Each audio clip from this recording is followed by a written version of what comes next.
He heard Triumph knocking in the middle of the night, soft, urgent, like fingertips on a door he had forgotten to open. David sat at his desk with a map of his future spread beneath a dim lamp. Sketches of a workshop, lists of costs, arrows pointing toward tomorrow. The room smelled of sawdust and instant coffee.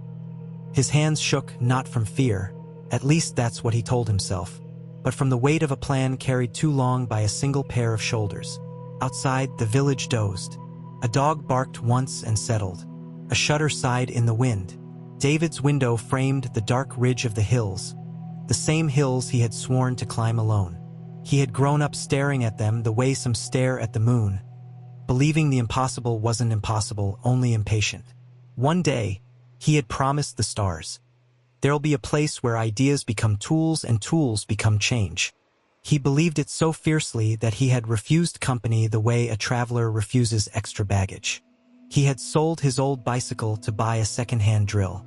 He had traded weekends for night shifts and spent holidays bent over plans. His friends knocked. He pretended not to hear. The village offered advice. He closed the door gently, as if protecting them from his storm. He repeated a sentence like a shield. If it's truly his dream, he must be the one to carry it. The words sounded noble, and nobility is a sweet poison, bitter going down, but strangely warm in the chest. By 2 in the morning, the lamp threw a pale island of light. Sweat glued his shirt to his spine. A screw rolled off the desk and tapped the floor, a tiny metronome measuring the distance between courage and collapse. He rubbed his eyes and saw fireworks behind his lids. His plans needed permits. His permits needed capital. His capital needed time. Time, of course, needed sleep. Sleep stood outside with Triumph, knocking in rhythm, and he would not open. On the wall hung a photo of a younger David. Bright grin, wide stance. His arms slung around a trophy made from scrap metal and imagination. Next to him stood his mother, Mirabelle, half laughing, half crying, the way parents do when hope surprises them by coming true. Her face in the photo glowed with a sentence that the camera could not capture. Dreams don't grow in cages, son. Even a lion needs a pride. Back then he had nodded and changed the subject. He had thought the word pride meant vanity, not family. A gust rattled the window. The lamp flickered. David's pen slipped and carved a dark bruise into the paper. He stared at the wound in the plan as if it were in his skin. He stood too fast. The room tilted. The floor rose like a slow tide. He caught the desk, knuckles whitening, breath thin as thread. Beyond the glass, the hills stood patient, indifferent, eternal. He hated their calm. He wanted thunder to match his heartbeat. Then came a different sound. Soft footfalls in the corridor. A whisper of robe against wood. The door opened a finger's width, spilling a warmer light than his lamp. Mirabelle's voice drifted through the gap. Low, steady, a lantern in fog. Still awake. Not a question, not really. A map of worry lived in the lines around her mouth. She had learned to read silence the way some read books. David tried to smile. The smile cracked. Almost finished, he said, and the room tested the sentence, found it hollow, and let it shatter quietly under the desk. Mirabelle stepped inside, closed the door, and set a steaming cup beside the trembling plans. Cinnamon rose with the steam, and for a moment the night tasted like home. She did not scold. She did not praise. She looked at her son, then at the paper, then at his hands. Hands that wanted to build a bridge and had become the bridge, hands shaking under traffic. Her palm found his shoulder. Weight met weight, and something shifted, small but real, like the first creak of a door that has been shut for years. "Tell me," she said, and the word tell felt like a chair after a long march, a place to put the burden down and still keep it close. David opened his mouth, and the story he had been writing alone began to grow a second voice. David began rising before dawn, his eyes red but determined. Each morning he whispered to himself, "I will do this. I must do this." He worked the fields with blistered hands, his back bent under the heavy loads. He studied late into the night, poring over books by the dim glow of a kerosene lamp, convinced that sacrifice was the only path to greatness. At first he felt strong. Each task completed gave him a sense of pride, as if he were climbing a great mountain alone. The villagers admired his effort but kept their distance. He had pushed them away with his silence, afraid that asking for help would make him seem weak. Days bled into weeks, weeks into months. David's shoulders began to stoop lower, his voice grew quieter, and his eyes lost their fire. The very dream that once gave him wings now chained him to exhaustion. One evening, his mother found him slumped against the wooden fence, dirt on his face, his shirt torn from labor. She touched his shoulder gently, and when he opened his eyes, she saw not the boy full of hope, but a young man worn down by the burden of carrying the world alone. "David," she whispered, her voice trembling yet steady, "why are you trying to be a warrior without an army? Even kings have councils. Even rivers are fed by countless streams. True strength isn't found in silence. It's found in knowing when to let others walk beside you." Her words pierced through his armor. For the first time, he felt the weight of his loneliness. The silence he had called strength was, in truth, a cage. He wanted to speak, but his throat ached with unspoken fears. His mother's hand on his shoulder steadied him, as if to say, "You don't have to break alone." That night, David lay awake staring at the ceiling. His mother's words echoed like a song in the stillness. Even rivers are fed by countless streams. He began to wonder, had he mistaken isolation for courage? Could it be that asking for help was not weakness, but the very thing he needed to breathe life back into his dream? The following morning, David walked through the village square with heavy steps. Children ran past him laughing, elders traded stories by the well, and merchants called out their prices. It had always been this way, life moving in circles of togetherness. Yet David had chosen to walk alone, circling himself in silence. As he passed the baker, the man called out cheerfully, "David, you look tired, my boy. Come, take some bread." David forced a smile and shook his head. Inside, he longed to accept, but pride tightened its grip like a chain. All day he carried that inner battle. When neighbors offered a hand to lift wood, he refused. When his friends invited him to join them in their work, he declined. His heart whispered, "Say yes, let them in."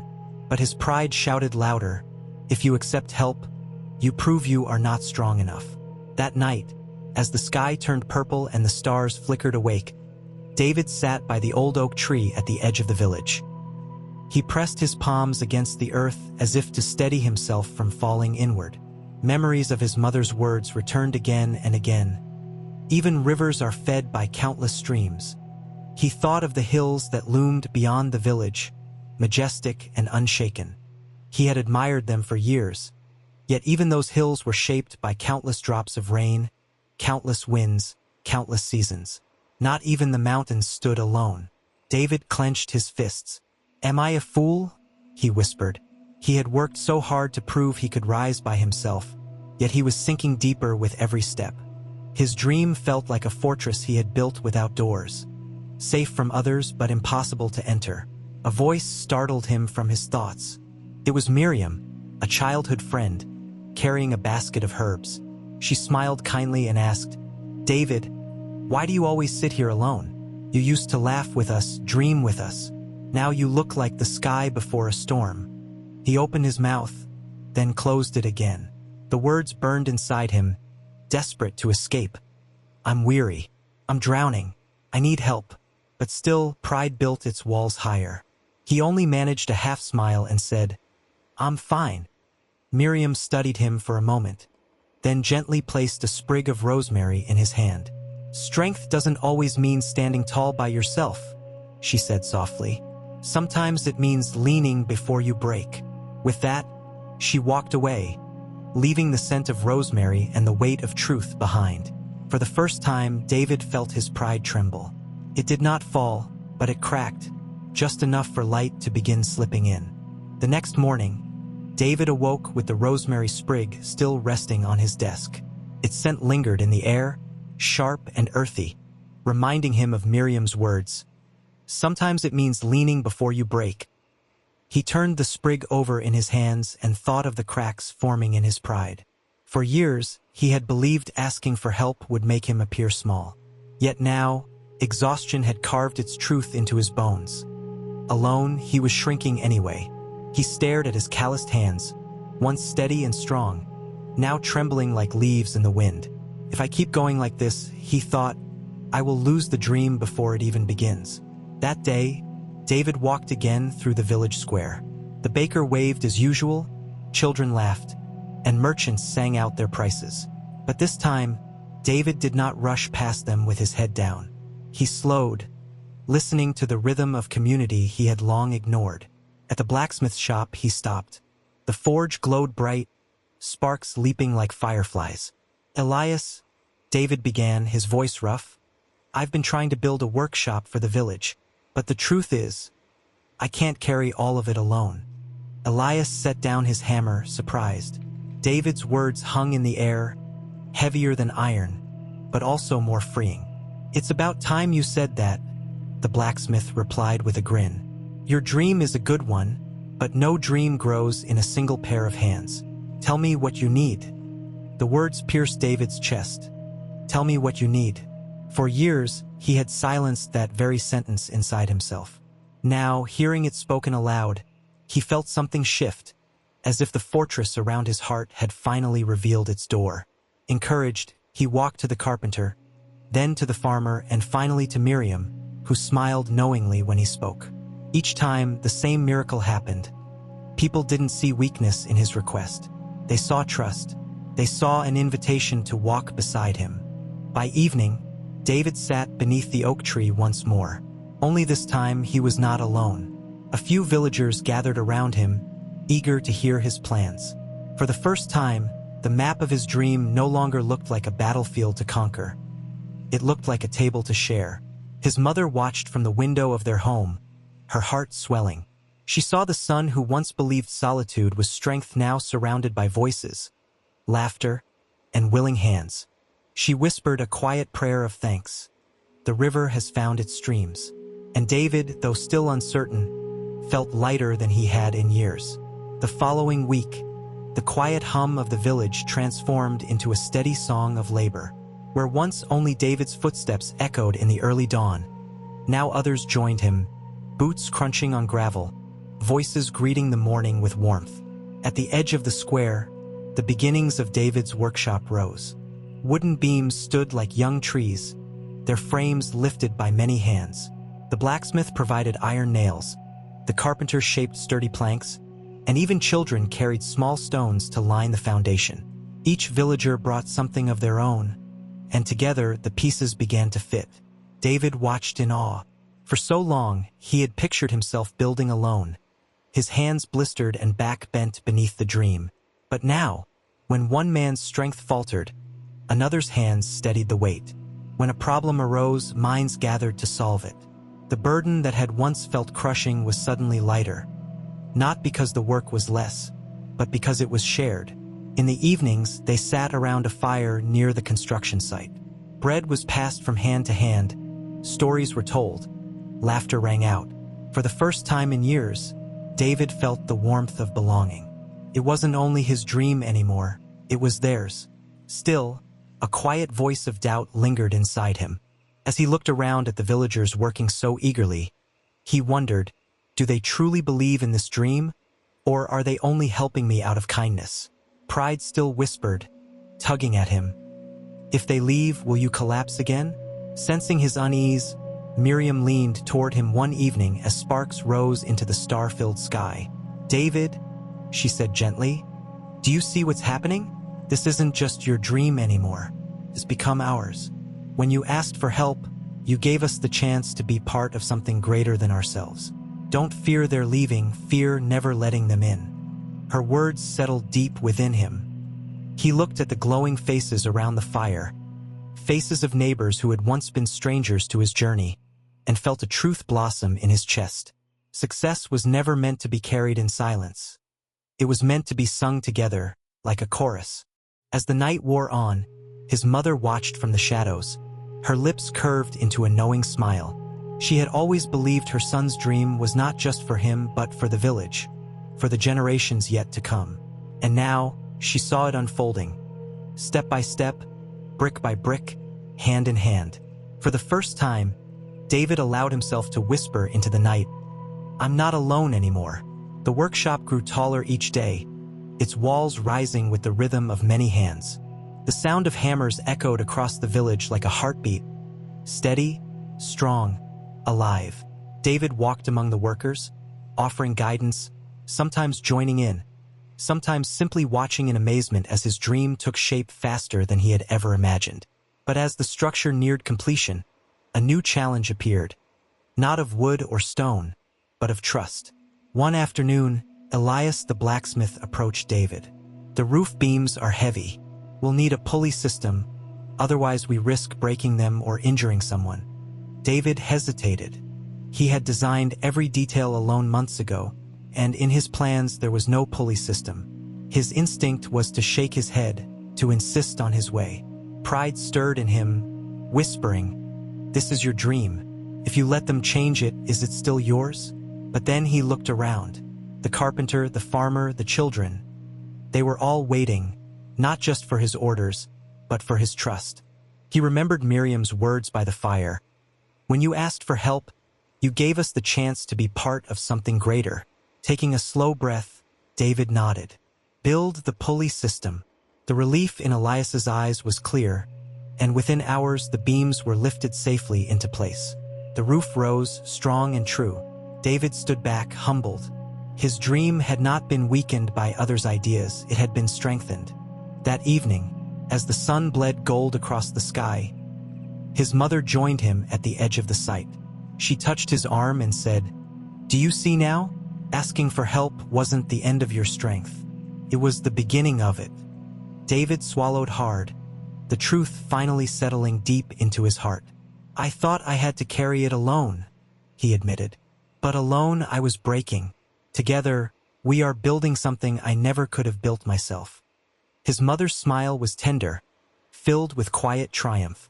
"The bravest thing you ever did," she whispered, "was open the door and let them in." That night, the workshop stood almost complete, its silhouette proud against the stars.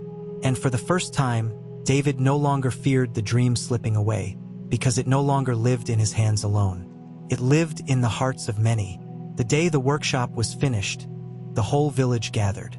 Children ran barefoot through the fresh sawdust, their laughter filling the air. The carpenter polished the smooth wooden benches. The blacksmith admired the iron hinges he had forged, and the farmers brought baskets of fruit and bread to mark the occasion. David stood at the entrance, his chest swelling with pride.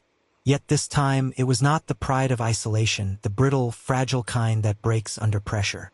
It was the pride of belonging, of knowing he was part of something larger than himself.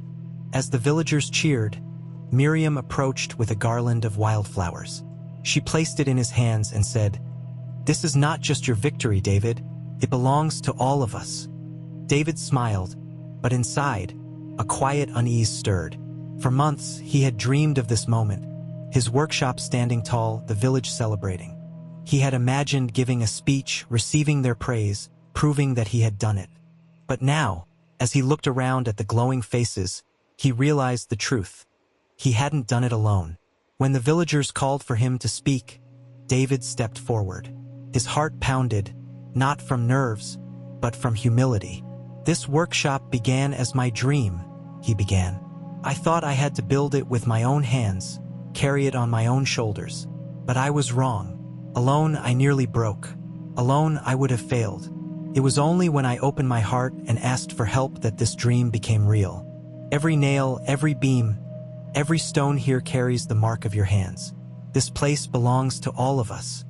A hush fell over the crowd, and then a cheer rose, louder than before, rolling through the square like thunder.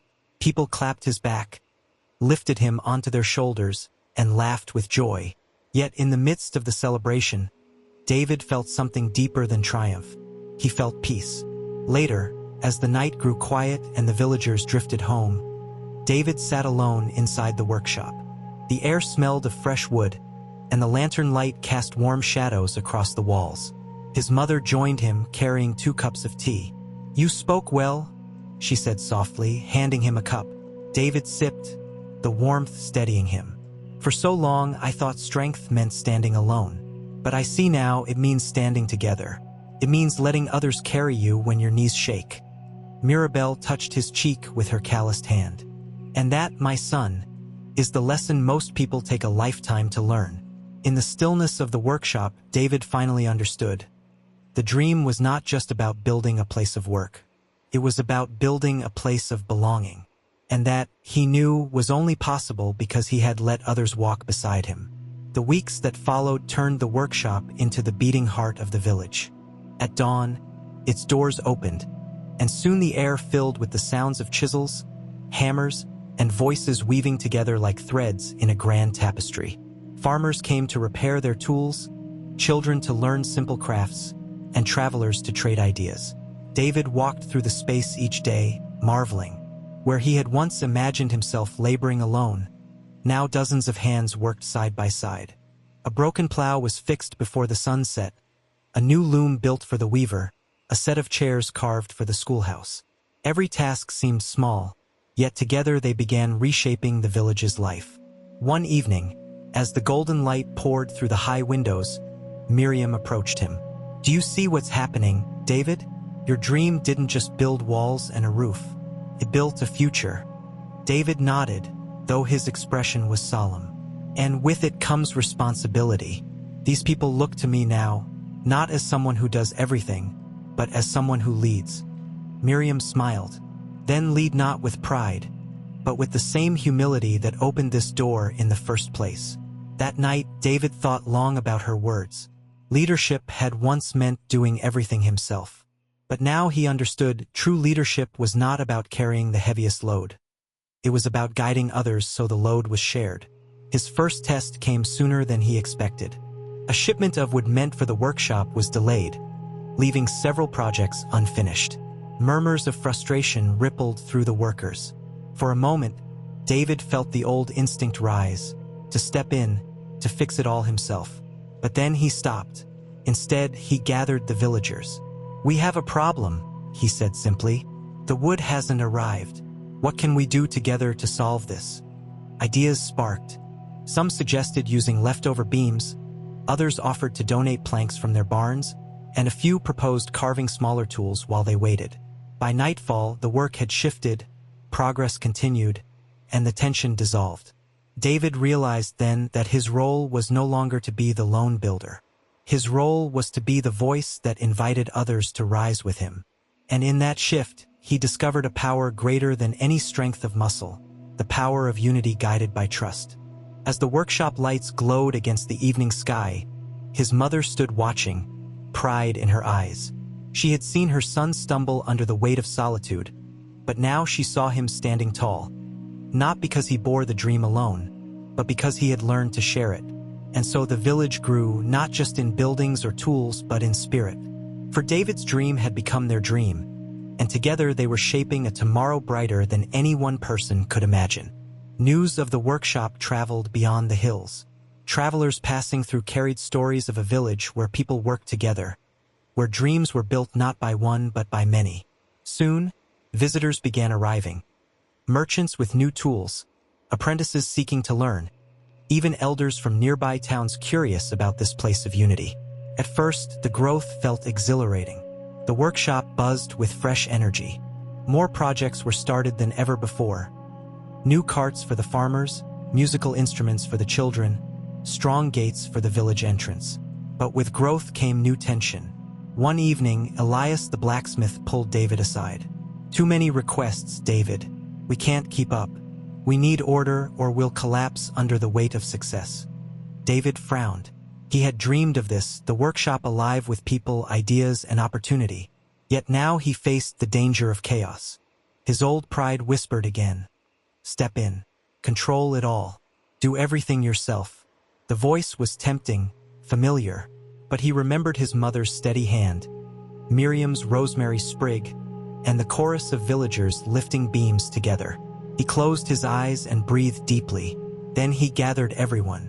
"We have more work than we can finish alone," David admitted, his voice steady. "But that is not a burden. It is a gift.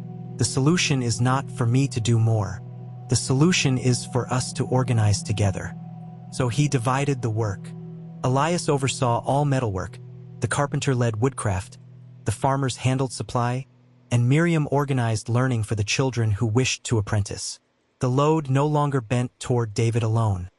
It spread evenly across many shoulders. The workshop steadied, then thrived. Tools were finished faster, projects ran smoother, and the visiting apprentices found not just teachers, but a community. One night, as the village gathered to celebrate their successes, David stood by the doorway, watching the laughter and the glow of lamplight on smiling faces. His mother joined him. "You could have let pride lead you again," she said quietly. "But you chose trust." David nodded, humbled. "I used to think strength meant proving I could stand alone. Now I see, it means knowing when to step back and let others rise." Mirabelle's eyes shone. "And that is why your dream will outlive you, David. Because it no longer belongs to one man, it belongs to many." The night stretched long with music and joy, and David felt something deeper than pride. He felt legacy beginning to take root. Years passed, and the workshop became more than a building. It became a heartbeat. Children who once played in the sawdust grew into skilled artisans. Farmers who once struggled with broken plows now taught younger hands to repair and invent. Merchants who came as strangers left as friends, carrying with them not only tools, but also the story of a village that thrived through unity. David, once weary and burdened, now walked among his people with quiet confidence. He no longer carried the dream like a crushing weight on his shoulders. Instead, he carried it like a lantern. Its flame passed from hand to hand, lighting the way for many. One evening, he stood outside the workshop as the sun melted into gold across the hills. His mother joined him, her hair silver now, her eyes still full of fire. "Do you remember?" she asked softly. "The night I found you alone at your desk, your hands trembling from exhaustion?" David smiled, though his throat tightened at the memory. "I remember. I thought I had to be everything. I thought asking for help was weakness." "And now?" she asked. He looked at the glowing windows of the workshop, where voices and laughter spilled into the night. "Now I know the bravest thing I ever did was open my hands and let others hold the dream with me." Mirabelle's smile was gentle, touched with tears. "Then you have truly learned what strength is." That night, the village gathered again. Elders, children, craftsmen, and farmers. They celebrated not just the tools they had made, but the lives they had built together. The workshop stood tall behind them, not as David's monument, but as a symbol of shared triumph. As the stars rose above the hills, David spoke once more to his people. "This place began with my vision, but it lives because of you. Let it remind us always, we are strongest not when we walk alone, but when we walk side by side." The crowd erupted in cheers, and in that sound was the echo of something eternal, a truth carried through generations. Dreams are not meant to be cages for one, but bridges for many. David lifted his gaze to the hills that had once mocked him with their silence. Now they seemed to bow in quiet respect, as if even the mountains acknowledged the power of a dream shared. And so his story closed, not with the triumph of one man, but with the lasting legacy of a village that discovered true strength lies not in isolation, but in unity.